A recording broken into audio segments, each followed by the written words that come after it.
For most of our history, the human population grew slowly, until new discoveries brought us more food and made us live longer. In just 100 years, the human population quadrupled. This led to apocalyptic visions of an overcrowded Earth. But the population growth rate actually peaked in the 1960s. Since then, fertility rates have crashed as countries industrialize and develop. The world population is now expected to balance out at around 11 billion by the end of the century. But the big picture conceals the details. Let's look at one region in particular, Sub-Saharan Africa. In 2019, it was home to 1 billion people living in 46 countries. Although its growth rate has slowed down in the last few decades, it's still much higher than in the rest of the world. While some projections expect around 2.6 billion people, others reckon with up to 5 billion by 2100. Such growth would be a huge challenge for any society. But Sub-Saharan Africa is also the poorest region on Earth. So, is Sub-Saharan Africa doomed? And why do the projections vary by 2.4 billion people? As always, it's complicated. Sub-Saharan Africa is a made-up idea and in many ways an unhelpful one. Botswana is as far away from Sierra Leone as Ireland is from Kazakhstan, and they have about as much in common. But without generalizing a little bit, this video would be an hour long. We've also talked to many different scientists for this video, and they disagreed on a lot of things. Mainly on how much fertility matters to poverty. We've done our best to summarize our research and what they told us, but take it with a grain of salt, and check out our sources where we discuss this in more detail. Okay, let's zoom out to the global perspective again. A few decades ago, many countries in Asia were at a similar point as Sub-Saharan Africa today. Large parts of the population were living in extreme poverty and birth rates were very high. Take Bangladesh. In the 1960s, the average woman had 7 children in her lifetime. 25% of them died before they turned 5, and of the ones that survived, only 1 in 5 would learn to read and write. Life expectancy was around 45, and per capita income was among the lowest in the world. So beginning in the 1960s, Bangladesh started a family planning program based on 3 main pillars. 1. Education helped to change women's outlook. Women with a higher education tend to want fewer kids and become mothers later in life. 2. Better healthcare lowered child mortality, leading to parents wanting fewer children because they could expect them to survive. 3. Field workers brought contraceptives even to the remotest areas, which drove contraceptive use from 8% in 1975 to 76% in 2019. Together, these measures greatly slowed down population growth. In 1960, the average Bangladeshi woman had 7 kids, in 1995, 4, and in 2019, it was down to 2. This also changed the country's demographics and the economy. Before, many children were born but died before they got to contribute to society. As far fewer kids die and fewer kids are born, things change. Kids get an education and turn into productive adults. The government was able to shift some of their resources from lowering child mortality to boosting the economy.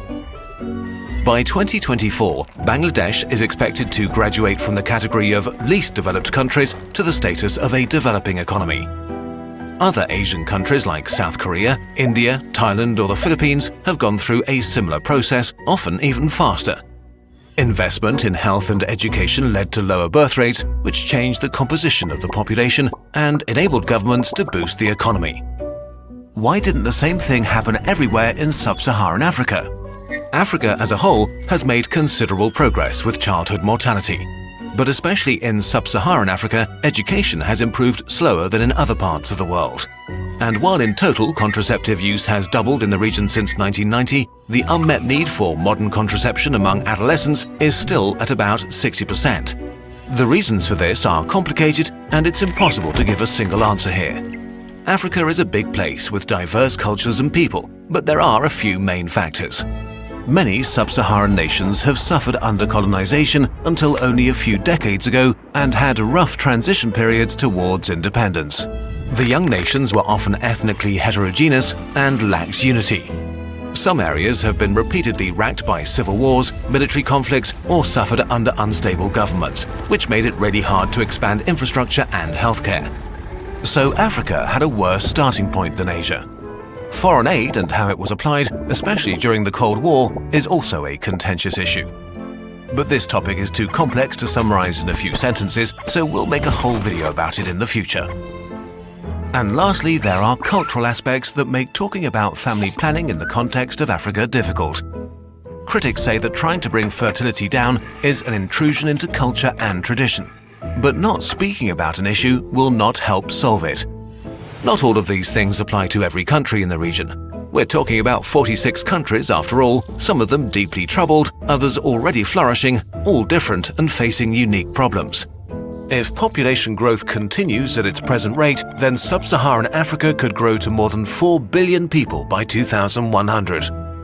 Okay, so what can be done? Actually, a lot. Especially investment and aid that help to build systems for education, family planning, and healthcare. Surprisingly small changes could have an extreme impact. For example, if women get a better education and have their first child just 2 years later in life.